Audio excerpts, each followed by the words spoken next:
মাঝে মাঝে আফসোস হয়, আর যদি 10টা বৎসর আমাদের মাঝে পাইতাম, আমাদের বাউলদের জন্য, তরিকত জগতের জন্য রাস্তাটা আরো অনেক পরিষ্কার হইতো, সুন্দর হইতো, আমরা পথ চলতে আমাদের কোনো সমস্যা হইতো না। তাই বাবা যিনি বেলায়েত গান করবেন, আমি মনে করি আমার এলাকায় সেদিন একজন ঔরঙ্গবাজ মুরিদ গান বাজনা তেমন ভালোবাসে না, ওই ওহাবি সাইজ, তারপরে ও কইতেছে কি, আর 2-3 জন পিস সব চায়ের দোকানে কয়, ওই একটা শিল্পী আছে রে, কয় একারে রশিদ সরকারের মতো প্রায় দেখতে, হ্যাঁ, কয় আর ভাব ভঙ্গি, কয় কুদি ভাদি, কয় একেবারে রশিদ সরকারের মতো, ডুপ্লিকেট রশিদ সরকার। আমি কই সাত্তার সরকার না? কয় হ হ হ সাত্তার সরকার। কয় ওরে আমার খুব ভাল লাগে। আমি কই যাক, একজন ওহাবি মার্কা মানুষ, তাও আমার বাজান সাত্তার সরকারের পছন্দ করছে, তো আমি মনে করব যে আজকে আমি আমার দাদাগুরু রশিদ সরকারের সাথে গান করতেছি। এই জন্য আমার প্রশ্নটা হবে এই বেলায়েত সম্পর্কে, এবং বেলায়েত নিয়ে অনেক শিল্পীরা বিশ্লেষণ করছে, ক্যাসেটের মধ্যে শুনছি বড় বড় শিল্পীরা। আসলে এই বেলায়েত, এই যে শব্দটা, হ্যাঁ, এই বেলায়েত শব্দের অরিজিনাল ভাব অর্থটা কি, বেলায়েত কি আসলে জানার দরকার আছে। বেলায়েত বলতে আমরা কি বুঝাই, হ্যাঁ, এবং কি বুঝি আমরা? এই বেলায়েত যে শব্দটা, এই শব্দটার আবিধানিক অর্থ আজকে সুন্দর করে সন্ধি বিচ্ছেদ করে আমার বাজান শোনাইব একটা কথা। আর এই বেলায়েত এই পৃথিবী সৃষ্টির আগে এই বেলায়েতটা কোন জায়গার মধ্যে ছিল এবং তা কোন আকারে ছিল এবং কার মাধ্যমে কিভাবে এই যে আজকে আমার দাদাগুরু রশিদ সরকার ওরফে রশিদ সাইজি একজন কামেল মুর্শিদ পর্যন্ত আসলো, এর ধারাবাহিকতাটা কেমন, কিভাবে, হ্যাঁ, তবেই তো একজন মানুষ বিশ্বাস করবে যে না বেলায়েত সত্য এবং বেলায়েত করতে হবে, বেলায়েতের মহাজন যারা তাদের কাছে আমাদের অধীনস্থ হতে হবে। কি বাবাজিরা,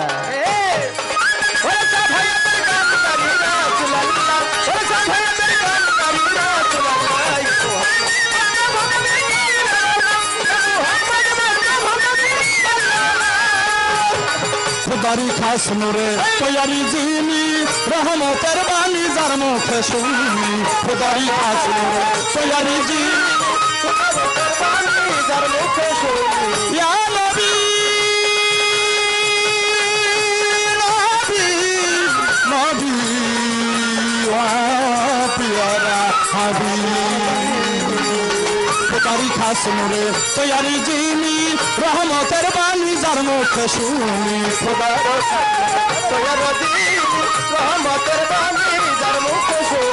খুদারি খাস নূরে তৈয়ারি জিনি রহমতের বাণী যার মুখে শুনি, তুসা কোনো মাবুদ নাই এক আল্লাহ, তুসা কোনো মাবুদ নাই এক আল্লাহ, হায় তুসা কোনো মাবুদ নাই এক আল্লাহ, মুহাম্মদ মুস্তাফা নবী সাল্লাল্লাহু আলাইহি, মুহাম্মদ মুস্তাফা নবী সাল্লাল্লাহু আলাইহি, সাফায়াতের কান্দারি রাসূলুল্লাহ, ওরে সাফায়াতের কান্দারি রাসূলুল্লাহ, সাফায়াতের কান্দারি রাসূলুল্লাহ, ইয়া মুহাম্মদ মুস্তাফা নবী সাল্লাল্লাহু আলাইহি, ইয়া মুহাম্মদ মুস্তাফা নবী সাল্লাল্লাহু আলাইহি, ইয়া মুহাম্মদ মুস্তাফা নবী সাল্লাল্লাহু আলাইহি।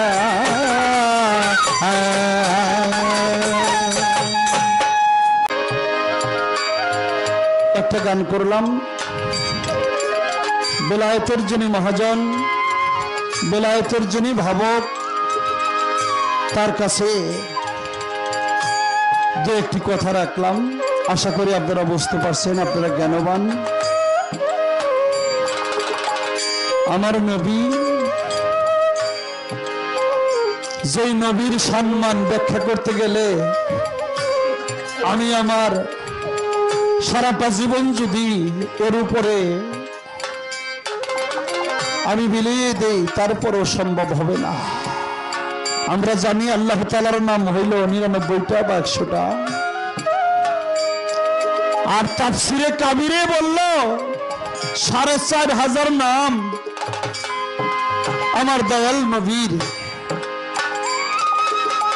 এই নামগুলোর সম্মান ব্যাখ্যা করতে গেলে এবং ওনার যে পৃথিবীতে এসে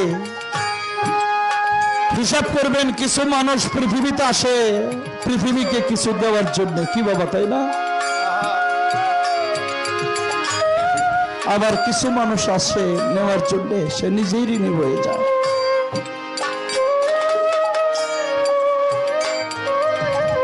তাই আমার দাদা গুরু রশিদ সরকার লিখলেন, আমার হুজুরের কুদরতের শান যদি কাগজ হইতো 7 আসমান, তবু লেখা শেষ করা যাবে না দয়াল নবীর নামের ব্যাখ্যা। ইসমে আহমদ হুজুর পরানো সফা। মৌমাছিরা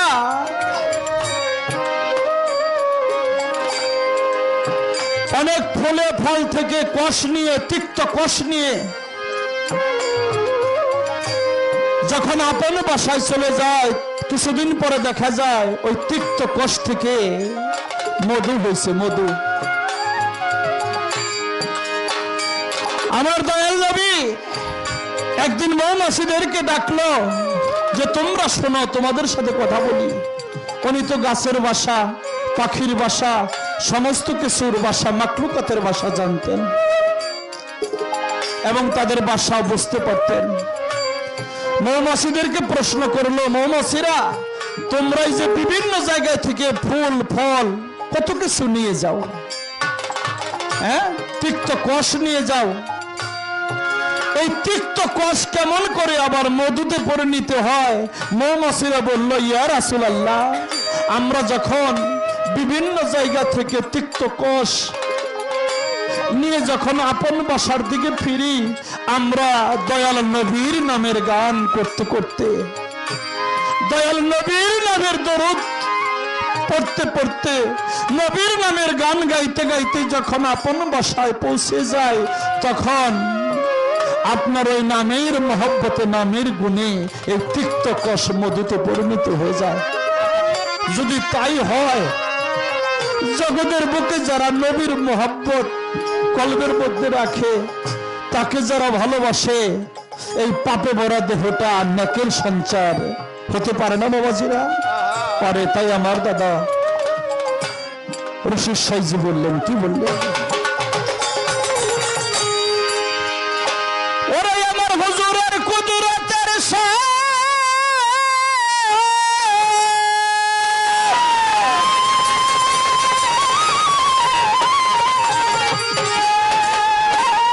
ওরে আমার হুজুরের কুদরতের শান যদি কাগজ হইতো 7 আসমান, তবু লেখা শেষ করা যায় না তার নামের ব্যাখ্যা। ইসমে আহমদ হুজুর পরানো সখা গো, ইসমে আহমদ হুজুর পরানো সখা গো, আমার হুজুরের কুদরতের শান,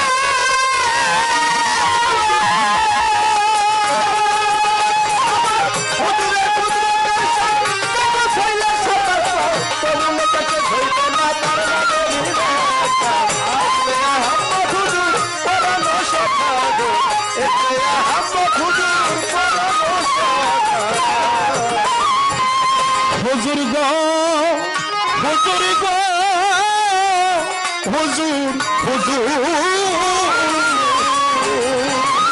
বাজান রাসূলে মুকাররম নূরে হয় মুজাসসাম, 4,500 খাসনাম প্রকাশ পুস্তিকা।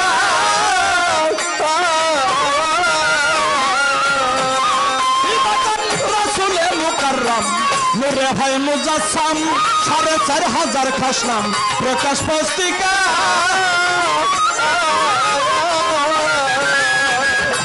তাফসীরে কাবীরা,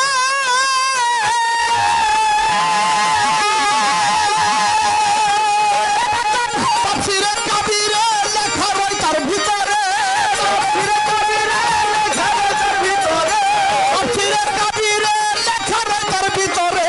তাই তো পরানো বলে সালামু আলাইকা, ইসমে আহমদ হুজুর পরানো সখা গো ইসমে আহমদ হুজুর পরানো সখা গো আমার হুজুরের কুদরতের ইশারা হুজুরের কুদরতের শান কাগজ হইয়া সাদা আওয়াজ কাছে হইতো না তার বাবের দেখা ইসমে আহমদ হুজুর পরানো সখা গো ইসমে আহমদ হুজুর পরানো সখা হুজুর গো হুজুর গো হুজুর হুজুর তুমি আহাদ হইতে আহমদ পাক জমিনে মুহাম্মদ সকল ধর্মের হাকিকত তোমার তরিকা বাজান আহাদ হইতে আহমদ তুমি পাক জমিনে মুহাম্মদ সকল ধর্মের হাকিকত তোমার তরিকা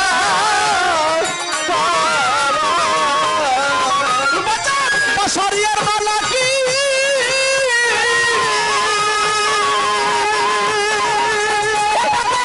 শরিয়ার মালা কি আর এক বাপ্পার হাকিকি শরিয়ার মালা কি আর এক বাপ্পার হাকিকি শরিয়ার মালা কি আর এক বাপ্পার হাকিকি তিন অবস্থায় আছে নবী করোনা বাকা ইসমে আহমদ হুজুর পরানো সখা গো ইসমে আহমদ হুজুর পরানো সখা গো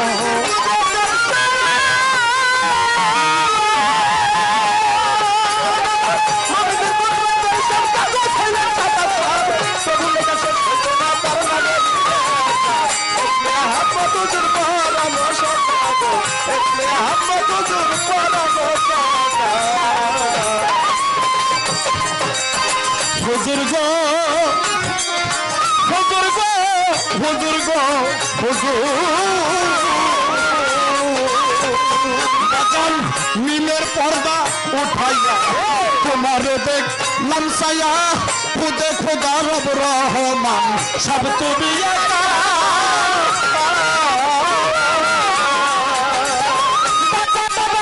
মিমের পর্দা উঠাইয়া তোমার দেখ লামসায়া খুদে খোদা রব রহমান সব তুমি একা সরকার মসজিদের বুক নাজাত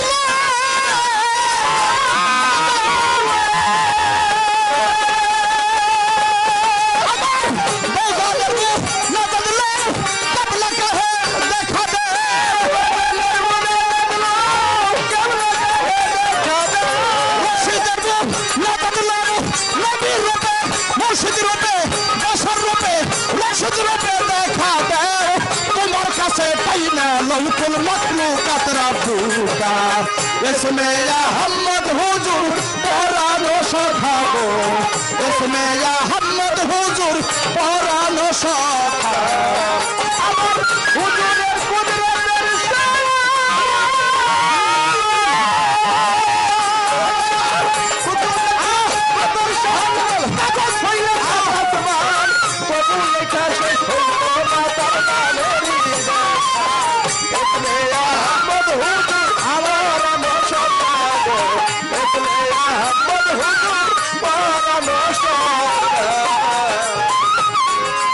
নবীর নামের ব্যাখ্যা আমি কেমন করে দেই উনি ছিলেন আহাদ কুল হু আল্লাহু আহাদ এক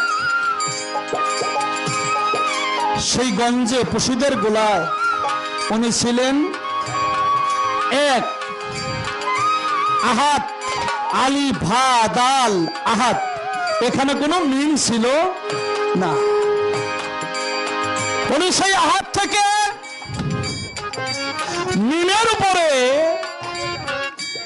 উনি ভর করলেন উনি প্রকাশ হবে আহাদ থেকে আহম্মদ আলি ভা মিম দাল আহম্মদ সেই আহম্মদ থেকে নবী আমার দুনিয়ার জমিনে মুহাম্মদ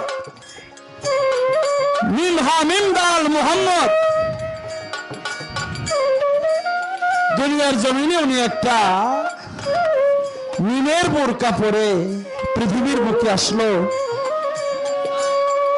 যারা তারে চিনে নাই ওরা কইছে আব্দুল্লাহর তনয় মানে আব্দুল্লাহর বেটা ওরা কইছে যে মুহাম্মদ আমাদের মতোই মানুষ কি বাবাজিরা আমাদের বড় ভাই ভাই বলে তাকে ডাকছে। আর যিনি ওনার এই মিমের বোরকা উল্টাইয়া আবার সাইজি লিখছে, তুমি আহাদ হইতে আহম্মদ, পাক জমিনে মোহাম্মদ, সকল ধর্মের হাকিকত তোমার তরিকা, তাই মিমের পর্দা উঠাইয়া তোমারই দেখলাম সাইয়া।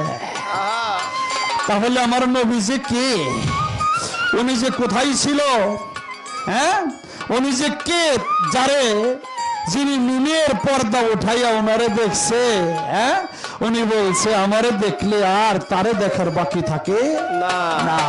সাইজির গানে তো তাই বলছে। কি এটা আমার ব্যাখ্যা না, এটা আমার দাদাগুরু রশিদ সরকারের ব্যাখ্যা। আমার হুজুরের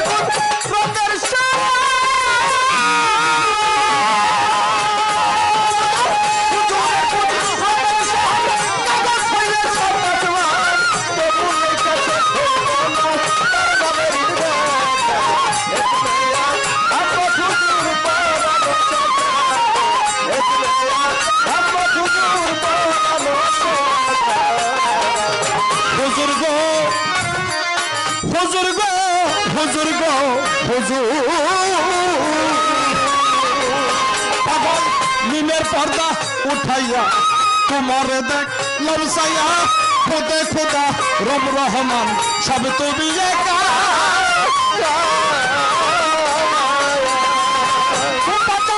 মিমের পর্দা উঠাইয়া তোমারে দেখ লমসাইয়া, খোদে খোদা রব রহমান সব তুমি একা।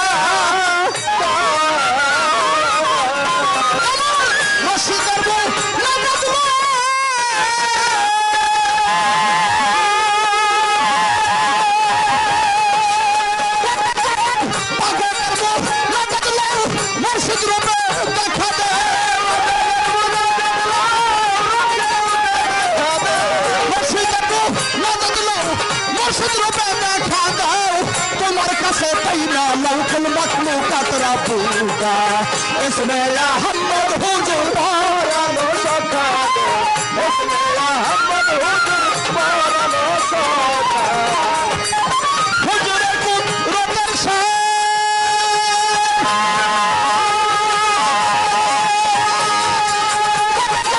हुजूर कुदरत शान, कबे छोटो सात आसमान, नहीं काशिश करा गई ना तार ना मेरे बैठा, इसमें अहमद हुजूर पारानो सखा गो, इसमें अहमद हुजूर पारानो सखा गो, इसमें अहमद हुजूर तुमी पारानो